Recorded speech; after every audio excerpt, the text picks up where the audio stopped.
Bismillah, wassalatu wassalam, ala rasulillah, wa ba'd. In the name of Allah, the Beneficent, the Most Merciful. Welcome back again to another of our programs. And I'm your host, Omar Jamaykee.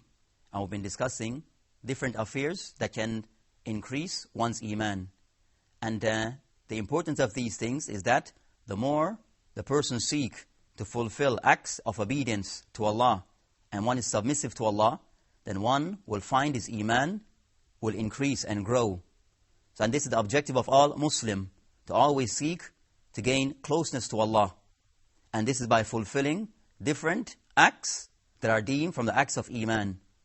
And we had mentioned in the hadith before of Abu Hurairah radiallahu anhu, may Allah be pleased with him, that he mentioned that the Prophet, peace be upon him, had said that Iman is of 70 odd branches. And the height of these, the highest of these branch, is the person saying, La ilallah. The person saying, I bear witness that there is none deserving to be worshipped in truth except Allah. And the least of these branches, the lowest of these branch, is the person removing something harmful from the pathway. And haya and shyness is a branch of Iman. So from this hadith, from this tradition of the Prophet, peace be upon him, we have learned that Iman, faith, it have different branches. They have different levels. And the Muslim goal and objective is to seek to fulfill as much of these 70 odd branches as possible, as this will increase the person's closeness to Allah. And this is the objective of all Muslim, to seek in all ways, all different forms, how he can become closer to his Lord. And so this is of the lesson that we can learn from this hadith, that a Muslim should seek to know what are these things that is included as a part of Iman, part of faith. What are different levels of faith? What are different actions of faith? And when one is aware of these things, then one can put some effort in trying to fulfill them. So the Prophet, peace be upon him, have told us that faith, it has 70 odd branches. And these branches, there are many. So it gives the Muslim many opportunity, over 70 odd opportunity of fulfilling different forms of worship with one main objective, which is getting closer to Allah. So the Muslim have to seek, put some effort in knowing what are the different forms of worship. What are different forms of seeking closeness to Allah. So this hadith gives us this one message, that faith is of 70 odd branches. But what are they? The Prophet outlined that the highest of these is the person saying La ilallah. The person saying, I bear witness that there is none deserving to be worshipped in truth except Allah. So this is the first step. So the Muslim have to know what comes after this. What is in between the highest, which is saying, I bear witness to the oneness of Allah, and the lowest, which is the person removing something harmful from the path. And in between this, there's 70 odd others. So what are they? Included in this is salah, praying. So the Muslim, if he knows that salah is a part of faith, a part of Islam, an act that's help in increasing of one's Iman, then the Muslim should be very keen in fulfilling the act of salah. The Muslim should ask, what else is included in this? And we find that these affairs, that they fall into acts of worship, which is one group. That these acts of worship are defined acts of worship that is to be fulfilled in a particular way, in a particular manner, maybe at a particular time or at a particular place. So these acts of worship could be on a daily basis, such as salah, the 5-time prayer. It could be once in a lifetime, such as the person performing Hajj, pilgrimage to Mecca.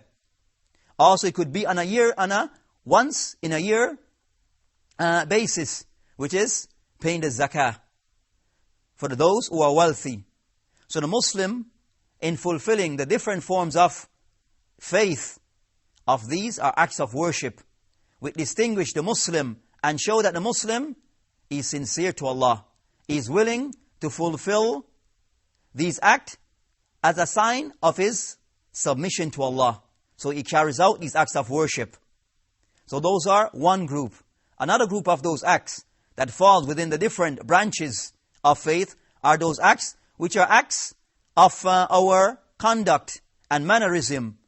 How does a Muslim should behave? What kind of character should a Muslim display? One with the other, or a Muslim with a non-Muslim? Those who are our seniors with our youngsters, a husband to his wife. So these acts that fall in the second groups are actions that form our character, form the type of individual the Muslim should be regarding how he function with others. He deal with others based upon truthfulness. He doesn't go about lying. He show respect to other people's time, and also he try to use his time in a manner which is beneficial and worthwhile. So these are acts of the Muslim conduct, that the Muslim is not one who swears. The Muslim is not one who lies and cheat, as this is not the conduct of a Muslim and not the character of a Muslim. So the Muslim, in following the branches of Iman, it would include that he display certain aspect of this pertaining to his character. Also regarding another group of these acts of worship, or these acts of faith, are things that relate to the person's belief. What does a Muslim believe in his heart? So this will include things concerning our belief concerning Allah. Also the Muslim having reliance upon Allah in the proper form. Also the Muslim staying away from those acts of shirk, those acts of monotheism, of idol worshipping. So the Muslim avoid praying to graves, or praying in a building that consists of a grave, such as a masjid, as unfortunately practiced by some Muslims. So the Muslim have to be aware of those different forms and ways of seeking the closeness to Allah. And the purpose of the Prophet, peace be upon him, highlighting that Iman consists, faith consists of over 70 odd branches, is giving that encouragement for the Muslim, giving that Muslim that push in seeking to complete and fulfill most of these, or if possible all of these, as this will cause the person Iman to raise. It will cause the person Iman to be strengthened. The person closeness to Allah will be closer. So in this hadith of Abu Hurairah radiallahu anhu, may Allah be pleased with him, where the Prophet said, Iman, faith, is of 70 odd branches. As this is narration in the collection of Imam Muslim. So the Muslim should bear in mind that Iman, faith, it composes of over 70 odd branches. And the Muslim then should seek knowledge as to what are these different acts that is included in the 72 or 70 odd number, and seek to fulfill them to the best of one's ability. So this is the lesson behind this. And also from the top to the bottom of it, also removing something harmful from the path, which sometimes the Muslim, in fulfilling of his Iman, he look down upon small actions. That is beneficial for him in this life and in the next life. So removing something harmful from the pathway might seem something simple, but with Allah, it has great weight. So the Prophet outlined in this hadith of Abu Hurairah, may Allah be pleased with him, that Iman consists of 70 odd branches. There's the highest and there's the lowest. But the Muslim seek to fulfill every aspect of everything that's included in faith, in Iman. As is the Muslim objective, is seeking to worship Allah in all the forms possible. So with this, we'll come to an end of this another of our discussion concerning Iman, and stay tuned for the next. Assalamu alaikum wa rahmatullahi wa barakatuh.